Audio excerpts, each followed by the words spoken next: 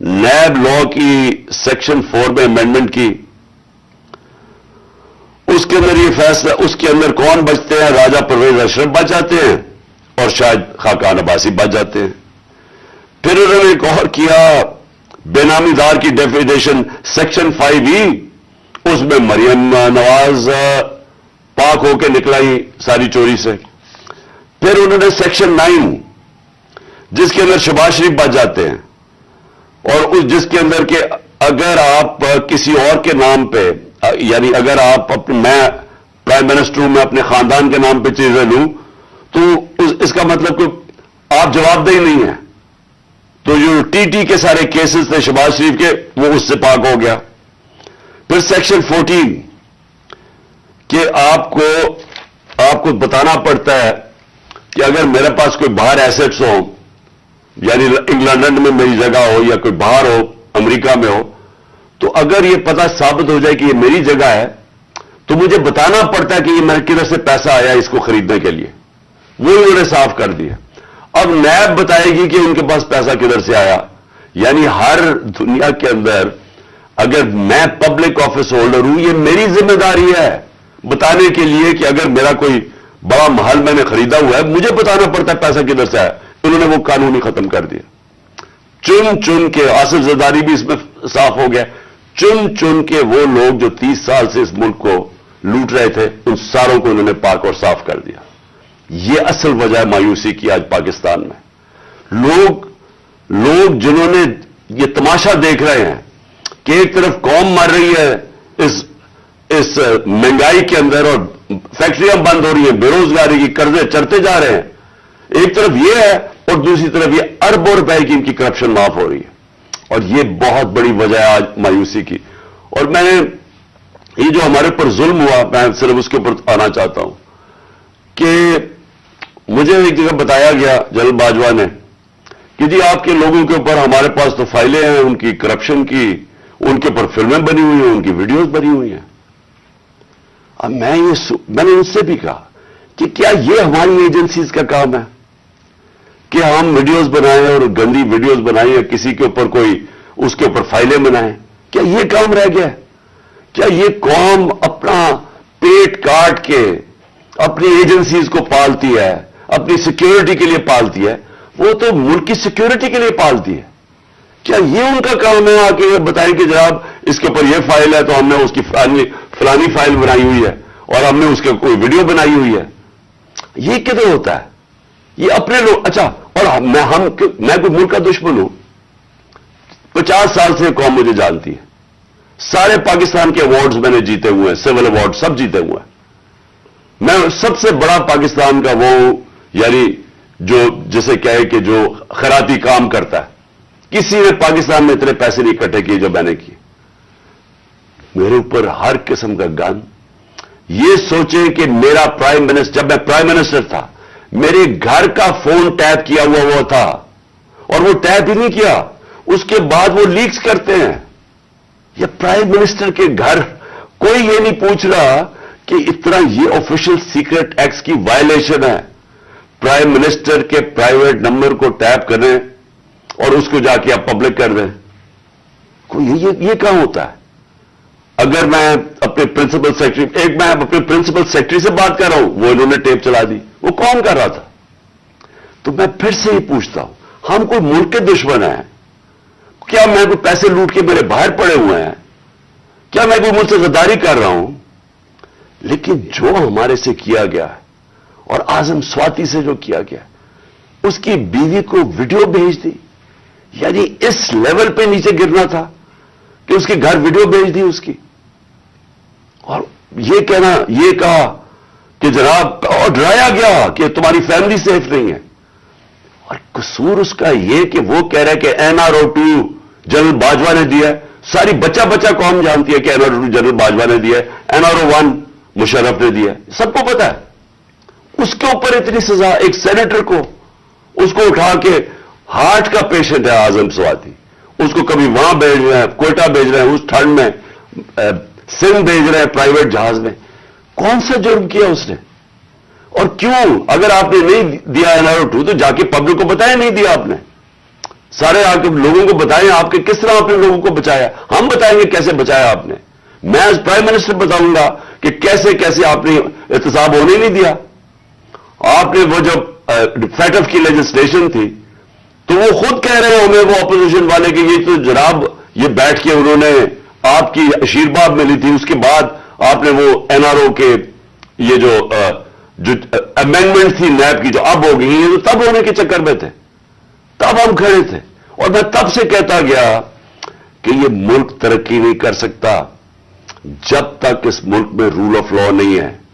کوئی دنیا میں ملک آج تک ترقی نہیں کیا جس کے طاقتور ڈاکو ان کو آپ چھوٹ دے دیں اور صرف کمزور لوگوں کو پکڑے. کوئی ملک ترقی نہیں کر سکتا, یہ ملک آگے بھی نہیں بڑھ سکتا. میں آخر میں بات بھی کرتا ہوں کہ انشاءاللہ اللہ نے موقع دیا تو ہم اب کیا پلان بنائیں گے اس ملک کو اس دلدل سے نکالنے کا جو انہوں نے پھنسایا ہوا ہمیں. اب میں جو اگلی بات کرنا چاہتا ہوں وہ یہ کہ ہم نے آپس میں مشاورت کی. میں نے پہلے کوشش کی کہ ہماری جو مارچ ہے آزادی مارچ, حقیقی آزادی کی مارچ, ہماری کوشش یہ تھی کہ ہم ان کو گورنمنٹ کو بتائیں کہ اس وقت قوم کدھر کھڑی ہے. لاکھوں لوگ سڑکوں کے اوپر نکلے ہمارے ساتھ آزادی مارچ پہ اور سب ایک ہی چیز چاہ رہے ہیں الیکشن. آج اوپینین پول ہے کہ 70% پاکستانی سروے کے مطابق 70% پاکستانی کہہ رہے ہیں الیکشن کرواؤ. ہم نے آزادی مارچ بھی یہی کی. ہم نے گورنمنٹ کو کہ ایک آئین کے اندر رہ کے ہم نے ان کو پریشر ڈالنے کی کوشش کی کہ دیکھیں یہ عوام ادھر کھڑی ہوئی ہے اور آپ صرف کہ جی ہمارے کرپشن کے کیسز معاف ہو جائے یا نواز شریف کو پاک کر دیں اور پھر وہ کوئی نیلسن منڈیلا پاکستان آ جائے اور اس کے لیے ملک ڈوبتا جائے, لیکن آپ کو صرف ایک ہی کرپشن کا پڑا ہوا تھا. میں صرف ایک آپ کو چاہتا ہوں کہ کلپ ضرور دیکھیں. یہ جس دن 2 دن پہلے یعنی میں آفس سے گیا 9 اپریل کو, یہ 8 اپریل کو اس پچھلی اپریل کو میں نے یہ کلپ ریکارڈ عوام سے خطاب کیا تھا. میں صرف چاہتا ہوں یہ آپ دیکھ لیں کہ یہ نہیں کہ مجھے نہیں پتا تھا کہ کیا ہوگا یا یہ جو ہوا ہے یہ ہمیں پتا نہیں تھا, یہ ہونا تھا. اور اس کے اوپر میں نے 2 دن پہلے اقتدار چھوڑنے سے پہلے یہ ذرا کلپ ذرا دیکھ لیں. اسی طرح بس پاور مل جائے تاکہ پھر سے پہلے جو این آر او 1 بنا تھا ان کو ساروں نے انہوں نے مل کے جو چوری کی جنرل مشرف نے این آر او دے دیا. اب یہ این آر او 2 ہوگا. ان کا مقصد صرف یہ ہے کہ وہاں اسمبلی پہ آئیں. سب سے پہلا یہ کام میں آج آپ کو کہہ رہا ہوں, انہوں نے نیب کو ختم کرنا ہے, انہوں نے اپنے کرپشن کیسز ختم کرنے. اس وقت حالات یہ ہیں کہ یہ جو سارے ضمانت کے اوپر ہے ڈر کس چیز کا ہے, ان کے سارے کیسز آنے لگے سامنے تو وہ جلدی جلدی ہٹانا چاہتے تھے کہ کسی طرح یہ اپنے کیسز سے نکل جائے. یہ صرف آپ کو اس لیے دکھا رہا تھا کہ ہمیں سب پتا تھا یہ کیا ہو رہا ہے. مجھے یہ سازش کا پوری طرح پتا تھا. مجھے میرے ہٹنے سے 1 سال پہلے کا اندازہ ہو گیا تھا کہ یہ شہباز شریف کو تیار کیا جا رہا ہے لانے کے لیے. اس کے باوجود کہ اس کے پاس 16 ارب روپے اس کے اور اس کے بچوں کے اوپر ایف آئی اے کیس تھے اور 8 ارب روپے کے نیب کے کیس تھے. تو مجھے یہ سارا پتا تھا یہ ہو رہا ہے. اور مجھے افسوس کی بات یہ ہے کہ میں جب بھی پوچھتا تھا جنرل باجوہ سے تو ہمیشہ کہتے تھے کہ نہیں ہم تو کسی صورت ہم ایسا نہیں کر سکتے, ہم تو کنٹینیوٹی چاہتے ہیں. تو اس کا نتیجہ کیا ہوا؟ وہ آ گیا, شہباز شریف آ گیا اور آپ کے سامنے جو ملک کے اب حالات ہیں آپ سب ساری قوم کے سامنے ہیں. میرا پوائنٹ یہ ہے آج کہ میں آخری جو اناؤنسمنٹ جو کرنے لگا ہوں اس سے پہلے میں صرف یہ پوچھنا چاہتا ہوں کون ہے ذمہ دار اس کا؟ کیا کوئی اس کا جواب دے گا کہ اچھی بلی گورنمنٹ چلتے ہوئے اس کو گرا کے ان چوروں کو اوپر لے آئیں؟ اور میرا اگلا سوال یہ ہے کہ اس کے بعد جو ہمارے اوپر سختیاں کی گئی, جو سوشل میڈیا پہ جو میڈیا جو ہماری حمایت کرتا تھا, کیسز کی میرے اوپر بارش ہو گئی, مجھے دہشت گردی کا کیس کروا دیا. 25 مئی کو پولیس نے جس طرح ہمارے اوپر ظلم کیا, اور جب ہم پولیس والوں سے پوچھتے تھے وہ کہتے جی ہمیں پیچھے سے آرڈر ہے. جس طرح کا ہمارے اوپر ظلم کیا گیا, میں سوال یہ پوچھتا ہوں کہ کیا ہم بھیڑ بکریاں ہیں, ہم کیڑے مکوڑے ہیں کہ آپ جب فیصلہ کریں پہلے آپ، اور میں نے آپ کے کانوں سے، جنرل باجوہ کے کانوں سے سنا کہ یہ کرپٹ ہے، اب آپ نے فیصلہ کیا کہ یہ ٹھیک ہو گئے ہیں، اور آپ نے فیصلہ کیا کہ جناب یہ آپ ملک کو ٹھیک کریں گے، تو کیا ہم وہ کیڑے مکوڑے ہیں کہ جدھر آپ بھیڑ بکریوں کو دھکیلیں گے ہم ادھر چلے جائیں گے؟ یعنی ہم انسان ہیں یا ہم جانور ہیں کہ جو آپ کا فیصلہ ہو بند کمروں کے اندر ہم اسی کے اوپر چل پڑے؟ اور آپ کو جب نظر بھی آ رہا تھا کہ پاکستانی قوم ان کو ریجیکٹ کر رہی ہے، ہمیں تو ہمارے ساتھ میرا تو فائدہ کروا دیا، مجھے تو اللہ نے کبھی اتنی عزت دی نہیں جو اس کے بعد ملی ہے، لیکن ملک کو کدھر پہنچا دیا آج۔ اور میں کیا یہ پوچھنا چاہتا ہوں کہ پاکستان کا مستقبل ہے کہ پہلے یہ لوٹیں گے، اب ان کے بچے تیار ہو گئے لوٹنے کے لیے، کیا اب ہم ان کو لے کے آئیں گے؟ اور اگر ہم ان کے خلاف جائیں گے اور ہم ان کو ریزسٹ کریں گے تو ہمیں پھیٹا لگایا جائے گا، ہمارے پر کیسز کیے جائیں گے، ہمیں ڈرایا جائے گا۔ مجھے ابھی بھی کہہ رہے ہیں کہ جی آپ اگر یہ آپ نے گورنمنٹ چھوڑ دی تو آپ کے اوپر بڑا ظلم ہوگا، آپ کی پروٹیکشن چلی جائے گی۔ جب میں جا رہا تھا، میں آج اپنی قوم کو بتانا چاہتا ہوں کہ جب میں جا رہا تھا مارچ کے اوپر، سب کو، میرے ارد گرد بھی لوگوں کو پتا ہے، میں نے سب کو کہا تھا کہ اس میں واردات ہوگی، میرے خلاف میری جان کو خطرہ ہے۔ میں نے ٹی وی کے اوپر جا کے اس سے پہلے بتایا تھا کہ یہ دینی انتہا پسند کے نام پہ مجھے قتل کریں گے۔ ہر روز جب میں مارچ پہ جاتا تھا اور میں بشرا بیگم کو خدا حافظ کہتا تھا، میں تو ان کو سلام کرتا ہوں کہ ان کو پتا ہوتے ہوئے کہ میری جان خطرے میں تھی، اس کے باوجود وہ مجھے کہتی تھی کہ نہیں جاؤ، یہ جہاد ہے، یہ اللہ کے لیے آپ کام کر رہے ہیں۔ کوئی اپنی زندگی خطرے میں نہیں ڈالتا پیسے کے لیے یا اقتدار کے لیے، کوئی زندگی خطرے میں نہیں ڈالتا۔ جہاد کے لیے جب آپ اللہ کے لیے کام کر رہے ہیں تب آپ پتا ہوتے ہوئے کہ اب زندگی خطرے میں، اس کے باوجود جاتا تھا میں۔ اور میں جیسے ٹھیک ہوں گا انشاءاللہ، جیسے میں چلنے کا قابل ہوں گا میں پھر نکلوں گا باہر، کیونکہ یہ اللہ کا کام ہے۔ اپنی قوم کو حقیقی طور پہ آزاد کرنا یہ اللہ کا حکم ہے ہمیں۔ ظلم اور ناانصافی کے ساتھ سامنے کھڑا ہونا یہ اوپر والے کا حکم ہے، اس کو وہ جہاد کہتا ہے۔ امر بالمعروف پہ چلنا، کہ جب آپ دیکھ رہے ہیں یہ سارے چوروں کا ٹولہ اوپر بیٹھ گیا ہے اور آپ چپ کر کے بیٹھے رہیں بھیڑ بکریوں کی طرح، یہ آپ قرآن کا جو اللہ کا حکم ہے اس کے خلاف جا رہے ہیں۔ تو میرے لیے تو یہ جہاد ہے، تو میں نے تو یہ رکنا نہیں ہے۔ اور میں اپنی ساری قوم کو آج کہہ رہا ہوں، میں نوجوانوں آپ کو کہہ رہا ہوں، یہ کبھی نہ سوچے جو یہ 7.5 لاکھ ہمارے لوگ ملک چھوڑ کے گئے ہیں۔ مجھے افسوس ہے کہ دیکھیں آسان راستہ ہے، میرے لیے کیا آسان زندگی تھی، میں کرکٹ کے بعد کچھ بھی نہ کرتا، تھوڑی سی کرکٹ کے اوپر بات چیت کرتا ہوں، اللہ نے مقام اتنا دیا ہوا ہے میں کروڑ روپیہ کما سکتا ہوں، مجھے تو کچھ کرنے کی ضرورت نہیں تھی۔ لیکن اللہ نے ہمیں کسی مقصد کے لیے پیدا کیا ہے۔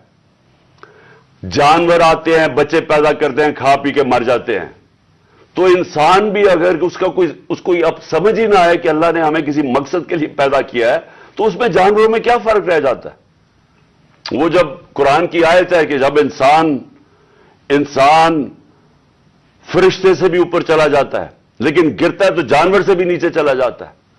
تو میں اپنی ساری قوم کو کہہ رہا ہوں کہ دیکھیں ہمارے سامنے اب 2 راستے ہیں، ہم ان چوروں کے ٹولوں کو مان لیں تو ہم اپنی تباہی کر رہے ہیں، اس ملک کا کوئی مستقبل نہیں ہے۔ ایک ہی راستہ ہے کہ اب جدوجہد کریں۔ میں وہاں جب گیا پنڈی پہنچا اور میں اس وقت بڑی تکلیف میں تھا، میں یہ بھی آپ کو بتا دوں کیونکہ مجھے ڈاکٹرز نے کہا تھا ابھی نہیں آپ ٹریول کر سکتے، میں گیا اس کے باوجود صرف اپنے لوگوں کو کھڑا کرنے کے لیے کہ دیکھیں یہ پاکستان کے لیے ایک فیصلہ کن وقت ہے، اس کو ضائع نہ ہونے دیں۔ قوم میں بیداری آ گئی ہے اور میں وہاں 2 میں چیزیں کر سکتا تھا، ہم وہاں دھرنا بھی دے سکتے تھے، لاکھوں لوگ تھے، ہم وہاں اسلام آباد کے اوپر بھی جا سکتے تھے، اتنے لوگ تھے، ہم اسلام آباد میں خون خرابہ ہونا تھا وہاں، اور کئی دفعہ لوگ چاہتے ہیں کہ خون خرابہ ہو، لاشیں گریں تاکہ وہ جناب ان کی تحریک اور اٹھ جائے۔ میں یہ نہیں چاہتا تھا، میں نے ساری سٹرگل آئین اور قانون کے بیچ میں ہے، میں کبھی اس سے باہر نہیں نکلا، اور میں نے اس لیے فیصلہ کیا کہ بجائے ہم وہاں جائیں اور توڑ پھوڑ ہو اور تباہی ہو، میں نے فیصلہ یہ کیا کہ ہم جو 2 اسمبلی اب قربان کرتے ہیں اپنی 2 اسمبلیوں کو، ہم قربان کرتے ہیں اپنے ملک کے لیے، اور اس لیے کرتے ہیں کہ ان کو جب 66% پاکستان میں الیکشن ہوگا، جب ہم ان 2 اسمبلیوں سے نکلیں گے، جو میں بھی بتانے لگا ہوں کب نکلیں گے، 66% پاکستان میں الیکشن ہوگا، تو عقل تو یہ کہتی ہے کہ آپ جنرل الیکشن کروا دیں، لیکن میں پھر سے کہتا ہوں یہ خوف زدہ ہیں، الیکشن ہارنے سے ڈرے ہوئے ہیں، ان کا کوئی پاکستان کا مقصد نہیں کہ پاکستان اوپر جا رہا ہے یا نیچے جا رہا ہے، ان کا مقصد ایک ہے، کیسے اپنا چوری کا پیسہ بچانا ہے انہوں نے، اور اس لیے یہ الیکشن نہیں کروائیں گے، اور اسی لیے ہم نے فیصلہ کیا کہ ہم الیکشن کروائیں گے، اور میں نے اپنے سارے وکیلوں سے پوچھ لیا ہے، یہ کوشش بھی کریں گے الیکشن کمیشن کے ذریعے کہ یہ کسی طرح ڈیلے ہو جائے، آئین بالکل اجازت نہیں دیتا 90 دن کے آگے، ہم نے فیصلہ کیا ہے، اور میں بڑا شکر گزار ہوں اپنے دونوں چیف منسٹرز کا کہ انہوں نے بالکل میرے ساتھ چلے ہیں، میرا ساتھ دیا ہے، ہم نے فیصلہ یہ کیا ہے کہ ہم اگلے جمعے کو، آج ہے ہفتہ، اگلے جمعے کو ہم دونوں پختونخوا کی اسمبلی ڈیزالو کر دیں گے اور پنجاب کی اسمبلی ڈیزالو کر دیں گے، اور اس کے بعد ہم الیکشن کی تیاری کریں گے، اور اس کے بعد ہماری جو 100 غالباً 23 سیٹیں ہیں اس وقت نیشنل اسمبلی میں، ہم وہاں جا کے نیشنل اسمبلی میں جا کے اسپیکر کے سامنے ہم کھڑے ہو کے کہیں گے کہ ہمارے ریزگنیشن ایکسپٹ کرو، یہ ڈرامے نہ کرو کہ چن چن کے 8 جو انہوں نے پہلے ہمارے ساتھ کیا تھا، انہوں نے بجائے ہمارے باقی ریزگنیشنز ایکسپٹ کرنے کے، انہوں نے 8 سیٹیں چنی، یہ جو بڑا کرپٹ یعنی مورلی کرپٹ الیکشن کمیشن ہے، اس نے نواز شریف کے ساتھ بیٹھ کے 8 سیٹیں چنی جو ہماری سب سے کمزور سیٹیں تھیں، جن میں بڑی کم مارجن سے ہم جیتے تھے، اور جدھر پی ڈی ایم کا ووٹ دگنا تھا ہمارے سے اس الیکشن کے اندر۔ اب یہ عوام دیکھیں کدھر آج ایک باشعور عوام ہے، بیداری آئی ہوئی ہے ہماری قوم میں، پتہ ہوتے ہوئے کہ میں نے اسمبلی میں نہیں، میں 8 سیٹوں پہ لڑا، پتہ ہوتے ہوئے کہ میں نے اسمبلی میں نہیں جانا، اس کے باوجود میری قوم نے مجھے سارے 8 کی 8 سیٹوں پہ جتایا، 7 سیٹوں پہ جتایا، اور ایک جو کراچی کے اندر سیٹ تھی، ذرا وہاں دیکھ لے، وہ الیکشن کمیشن کو وہ دھاندلی نہیں نظر آئے گی جس طرح انہوں نے پوری اسٹیٹ مشینری استعمال کی اور ووٹ باہر پھینک دیا، اور جو ہر بار استعمال کرتا ہے۔ تو ہم نے یہ فیصلہ کر لیا ہے۔ میں اپنی قوم کو آخر میں صرف یہ کہنا چاہتا ہوں کہ دیکھیں، مایوسی گناہ ہے، آپ مایوس ہو کے گھر بیٹھ جائیں یا آپ باہر ٹکٹ لے کے کسی اور ملک میں چلے جائیں اور کوئی نوکری مل جائے، یہ میری نظر میں یہ ایک انسان اپنی جو ڈیوٹی ہے معاشرے کو اس سے بھاگتا ہے۔ اصل آپ سب کی ڈیوٹی یہ ہے کہ ہم اب کھڑے ہوں اور ہم ان چوروں کا اور اس کرپٹ نظام کا مقابلہ کریں، اور ہم کریں الیکشن کے ذریعے، اور الیکشن کے ذریعے ان کو سبق سکھائیں آئین اور قانون کے بیچ میں رہتے ہوئے۔ میں نہیں چاہتا کہ یہ سری لنکا جیسا سچویشن ہو کہ لوگ سڑکوں کے اوپر آ جائیں اور توڑ پھوڑ ہو۔ میں چاہتا ہوں کہ ہم الیکشن کے ذریعے ان کو شکست دیں، اور ان کو ایسی شکست دیں کہ یہ ہمیشہ کے لیے ان چوروں کا نام و نشان یہاں سے چلا جائے، اور وہ تب ہوگا جب آپ سب اس کو اپنی ذمہ داری لے کے نکلیں گے۔ اور میں آپ کو آخر میں یہ کہنا چاہتا ہوں کہ مایوسی جو ہے، میں 3.5 سال گورنمنٹ میں رہا، اس کے باوجود کہ بینکرپٹ گورنمنٹ میں لی، اس کے باوجود کہ ہمارے پاس تجربہ ہی نہیں تھا بالکل، ہم پہلی دفعہ گورنمنٹ میں آئے تھے، ایک کے بعد دوسرا کرائسس تھا، صدی میں ایک دفعہ کرونا جیسا کرائسس آتا ہے، وہ اوپر سے آ گیا، 2 سال وہ رہا، اس کے باوجود پاکستان میں کسی گورنمنٹ نے، جس طرح میں نے کہا کہ جو ملٹری ڈکٹیٹرز کو تو امریکن ڈالرز ملے، ہمیں تو کوئی ڈالرز ہی ملے، سب سے بہترین ہماری اکنامک پرفارمنس تھی، اس سب کے باوجود اب ہم سمجھ گئے ہیں، مجھے تیسرے اور چوتھے سال میں پوری سمجھ آ گئی کہ یہ گورنمنٹ چلتی کیسے ہے۔ میں آخر میں صرف آپ کو یہ کہنا چاہتا ہوں، مایوس نہ ہوں، ملک یہ تب اب اٹھے گا جب بڑے اور مشکل فیصلے ہوں گے، یہ مشکل فیصلے ان کے نہیں کہ قیمتیں بڑھاتے جاؤ اور کہو جی مشکل فیصلہ ہے. مشکل فیصلے کا مطلب ملک کے اداروں کو ری سٹرکچر کریں, اس ملک کے اندر انصاف قائم کریں, رول آف لا قائم کریں. اگر اللہ بھاری اکثریت دیتا ہے تو تب آپ یہ سب کچھ کر سکتے ہیں. اس ملک میں اصلاحات کر سکتے ہیں, ادارے ٹھیک کر سکتے ہیں. جو گورنمنٹ کیسے چلتی ہے, اتنی بڑی ہم نے گورنمنٹ بنا دی ہے اور وہ ہمیں آگے نکلنے نہیں دیتی, ہر جگہ رکاوٹیں بن گئی ہوئی ہے. اور وہ ہم نے کافی چینج بھی کیا. ایکسپورٹس بڑھانی ہے, ہم نے ریکارڈ ایکسپورٹس بڑھائی. کیسے ہم نے ایکسپورٹس بڑھانی ہے اس کا ہم نے پلان بنایا ہوا ہے. اسمال اور میڈیم انڈسٹری کو کیسے کھڑا کرنا ہے جو اصل روزگار دیتی ہے اور دولت میں اضافہ ہوتا ہے. اپنی ایگریکلچر جو زراعت ہے, ہم نے چائنا سے بات کر چکے تھے کہ نئی ٹیکنالوجی ہم لے کے آئیں. بدقسمتی سے کرونا کی وجہ سے 2 سال چائنا بند ہو گیا. وہ جو نئی ٹیکنالوجی سے ہم نے صرف اپنی, اگر ہم وہ چھوڑیں کہ جو چائنا کے اندر وہ پیداوار لیتے ہیں 1 ایکڑ سے, ہم اگر اپنی دگنی کر لیں تو اب یہ سمجھیں کہ پاکستان کے اندر ایک انقلاب آ جائے گا. سو میں آخر میں یہ کہنا چاہتا ہوں کہ کوئی مایوس ہونے کی کوئی ضرورت نہیں ہے. یہ ٹورزم میں ہی ہم اتنا پیسہ بنا سکتے ہیں, اور وہ بھی بدقسمتی سے کرونا کی وجہ سے ٹورزم ساری دنیا میں بند ہوگی. ہم اس ملک کو اٹھا سکتے ہیں, لیکن وہ گورنمنٹ اٹھائے گی جس کے پاس ایک مینڈیٹ ہو, جس کے پاس عوام کی طاقت ہو. اور اس اللہ کے بعد اس ملک کے جو وارث ہیں وہ عوام ہیں, اور کوئی نہیں. عوام اس ملک کی وارث ہے, اور میں آپ میں سے ہوں.